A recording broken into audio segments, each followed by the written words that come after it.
It's all right. over there, baby. Oh, he's been full force with that. Come on. All right. With the Barry White. Let's go. Yeah. I can feel us slip into our own little world. Maybe when we meet. No, You know that time when I was downstairs at midnight getting a snack? I was thinking about you, baby. When I was taking a bite of that cheese, Will. Eat a lot of cheese, drink some milk. Hell yeah, I got healthy bones, bitch. Ain't no osteoporosis up in this motherfucker. whole milk, motherfuckers. Ah, shit. All right. How are we gonna start it? We're going to start it with... Welcome to Lesbos.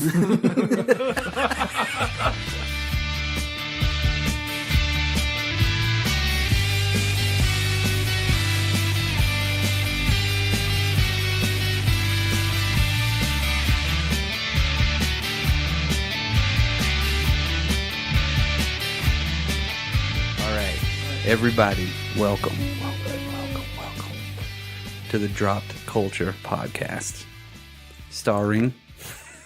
I don't think any of us really star. We're not stars. Hi.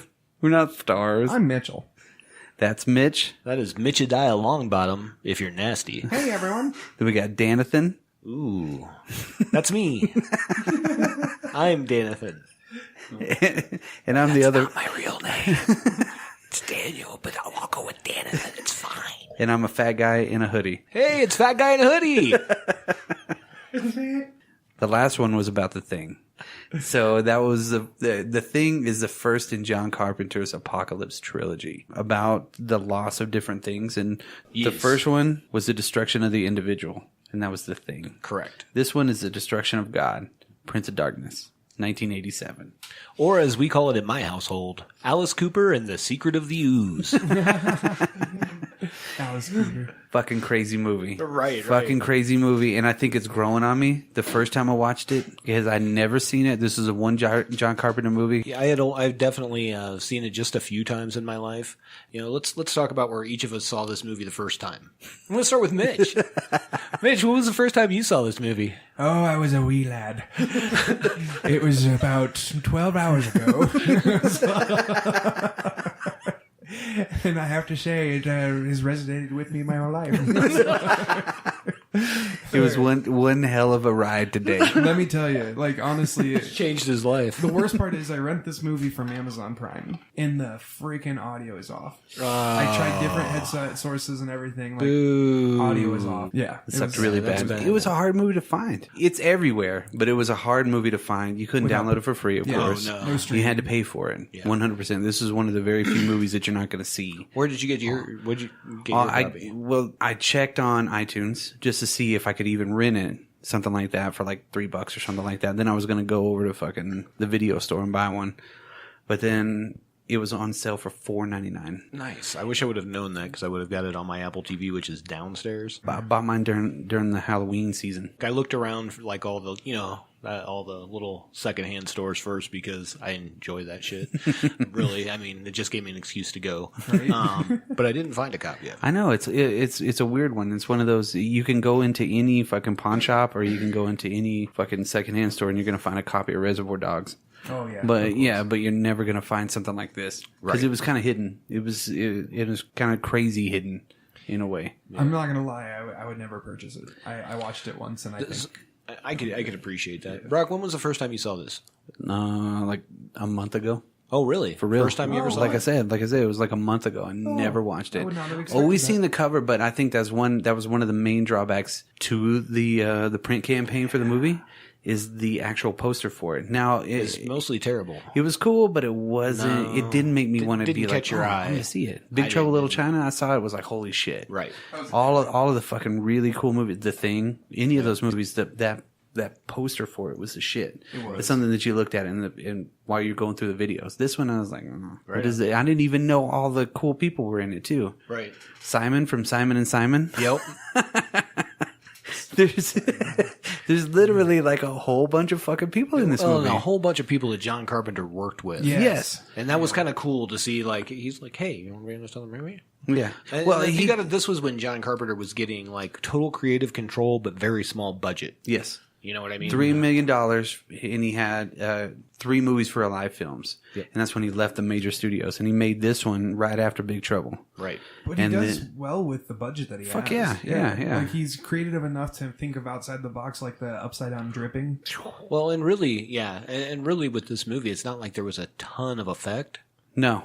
You know, and it was really like everything's in that one. I mean, it's isolated. It resembled a lot of just the absolute setting of the thing. Exactly. But then we'll talk more about that later because there's a lot that I think ties into exactly the thing. The isolation and everything, but it wasn't executed the right way. That's my whole drawback with the whole movie, and people will fucking crucify me for That's it. all right. You can hit him up on Twitter at.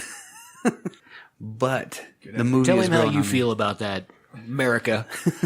The movie is growing on me. Like, I want to watch it again. So, yeah. I watched it last night. I watched it the night before. I want to watch it again just because I'm like, all right, once it gets rolling, then I'm into it. Dude, I'm completely fucking glued. So I first saw this movie when I was 13. Damn. We rented like every horror movie that every video store in our town had. That was our thing, you know. It's like before you can drive. Right. You know? Yeah. Oh, totally. And I'll be honest, the first time I watched it, I was like, it's kind of a piece of shit. You know? Yeah. And that was saying something because I liked a lot of terrible horror movies as a youth. But it was just really was like, there was some cerebral part to it, but it doesn't delve deep into it. It just touches the surface and makes you think. And I like that portion of it. Yeah. But I don't think it was executed well. And I think that's what the drawback was for me as a younger person as well, because I wasn't really... You weren't into the cerebral part that. of it. Well, and if it had been a little more in your face, yeah, on the surface, yeah, then maybe I would have caught that. Yeah. At that time, I was watching movies like Blood-Sucking Freaks and Rawhead Rex. Yeah. Killer Clowns from Outer Space. All the trauma films. Yeah. All the trauma films. Yeah. Well, I mean, like, when you talk about this movie, if you think about it, there's like no character development. You don't care if people die. No. Not really. You're not invested in not one of them. A single one of them, because it's spread out. There's no certain somebody who really takes the lead. It's really spread out evenly. And I don't know if we'll talk about this, but for the most part, I knew no one's name throughout this movie. No, me neither. Like, you catch them here and there, they'll say their name. But like they the girl. even make fun of that, or not make fun of it, but they mention it several times through the movie with the girl with the glasses, the radiologist. You know, Susan. Yeah. But like the other people, like in my head, the way my head works, I'm like, okay, that's Stash. Yeah. Because he's rocking that mustache. You know, I didn't know he was on Simon and Simon until this afternoon. And I was like, I knew I've seen that motherfucker before. That's fucking Simon.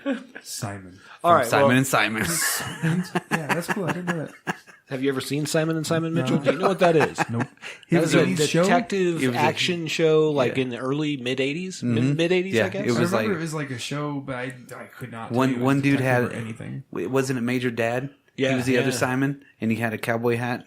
And I then love that this you called Simon- him Major Dad. That's the only thing I remember him from, for real. But he's a pretty big dude too. But yeah, that's you're right. The character development was not there. But the only thing I got to say about the whole production and the way that he put it together, he did exactly what needed to be done for the time. This is a movie I think that really needs a redo. I agree. yeah. This is the perfect Elaboration. movie to be redone. Yes. Yeah. In a world where we remake every movie that's ever been made and has any sort of following. Yes. It would be really awesome if we had a movie that nobody watched. Yes. Correct. And made they did it right. Right, exactly. And that's not to take anything away from John Carpenter. No, Still no, one no. of the best directors of our but Well, and that's why I was saying that he did exactly the movie that needed. He made the movie that exactly needed to be made at that time. Right. Because that's what he had. He had $3 million budget with all three of these movies. The next one was They Live. right. And this was his first for a live, complete creative control, could do whatever he wanted to. So what I read was he was reading a lot about quantum physics and And kind you of could crazy tell shit. when he started, they kind of deeply dive into tachyons. Yeah. Which is crazy. Yeah.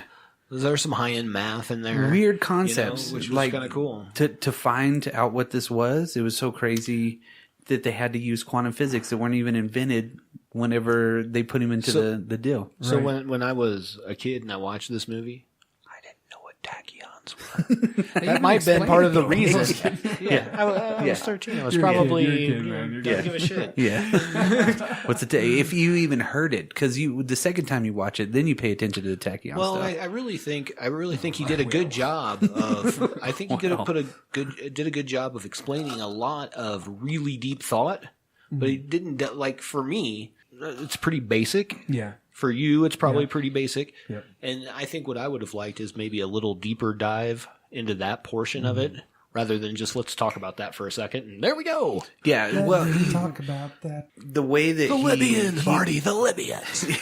the way that they brought it in the middle of it to where the pacing was right. Yeah, because they yeah. paced it out to where they gathered the group.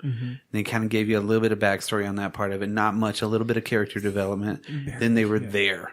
So let's real quick before we go too far, because maybe the listener hasn't seen this movie. I'm going to bet Not a lot of people that have. not a lot of our listeners, but that one guy, Steve. haven't seen this movie. Yes, fucking Steve. Intern Steve. Hey, Steve! Pack your shit! Sorry about Steve. He's gone now. No, I said fucking leave! Can we get somebody on? This is Okay, a thank you. kids podcast. That's why I bleeped the words out. That's why Oh, it's yeah, about that- Prince of Darkness. That was a bleep. Prince of Bleep. No, wait, what is it? Well, I was going to say, since most people probably haven't seen this movie, let's kind of do a little overview of the movie. So you start out with that full moon scene, right? Yeah. And then you're in the room with the priest that's dying in the box. What's in the box? Yeah. What's in that? Yeah. Which I thought was kind of cool. And then he passes away. Well, Probably gonna edit the this first out. part of it, what I found was different was he used the music as the tone. They didn't have a lot of dialogue in it. Right. They split, and then A they John would. Carpenter move. Well, I don't know. This is something No dialect, completely. not really telling much about the. They didn't really. I mean, they just dove into the story, and then they had periods of where they were talking and you couldn't hear them, and then the music was going. So that music kept the mood the whole movie. Right. That's one of the best parts about the whole movie, I think, too. Something John Carpenter does do well, though. Yes. And in the way he had the ominous tone to it, and then you had the priest, and then the priest was reading. You can kind of get a glimpse of what he was reading about the sleep. Oh, yeah, I've got a pause button. I read all that. Everything that flashed on the screen, I was like, oh. Nice. Yeah, catching looking all into this. this, so you don't even know who these people, who the priest, the other priest. Even before we find that stuff out, it cuts to the stash, the mustache man. Yeah. You know, so it bounces back and forth pretty quickly within Yeah. this movie at the So beginning. you're introducing them really fast. Yeah, I mean, And he was like that. And I don't know, my first impressions of Stash were, this dude's a creeper, dude. He's following totally. that girl around. Yeah, just And watching her. He does the card thing really badly. The whole time I'm like, why are you doing that? You're doing a terrible job. Yeah. But he does it 7 times throughout the movie. well, he finally gets it at the very end, though. Oh yeah, he does. when he says gets his big his his speech, and then it's like, fuck, and it's, holy shit, the fucking card's gone. Where the fuck did it go? He worked on it so much. He was just doing it subconsciously. It was like one of those ticks, right. You know, that somebody might be trying to learn something, they're just doing it. Right. Like whenever he was, what the thing about the ants and stuff, when he was looking at the TV screen and it was showing the supernova happening in Were the those background. ants? I thought those were roaches. I think they were there's ants in the roaches back. and ants, but Yeah, roaches I think came first.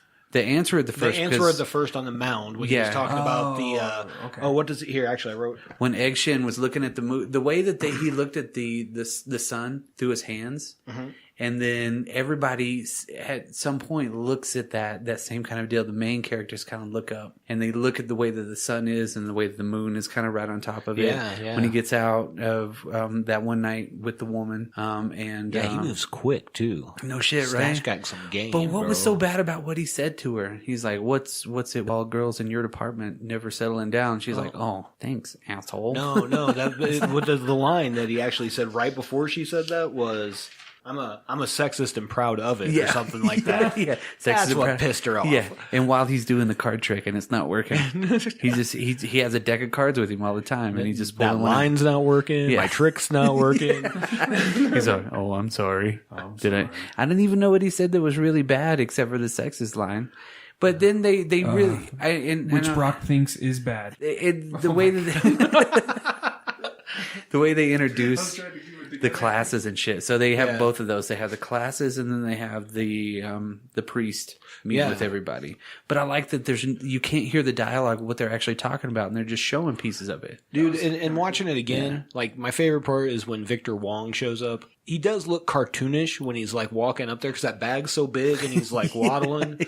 But I mean, it's Egg Shen. Yeah. Yeah. I was like, it's His head is really shaped like an egg too, Yes, which is yes. crazy. If you look at his profile for it, That guy was feisty in this one. Yeah, And he was. I don't know if I liked him better. I liked him better in Big Trouble in Little China. yeah. Well, this one he was like, I don't know. He was the smartest guy in the room. They were all astrophysicists though. Yeah. That was the crazy part. They were all astrophysicists getting, I guess, their big degrees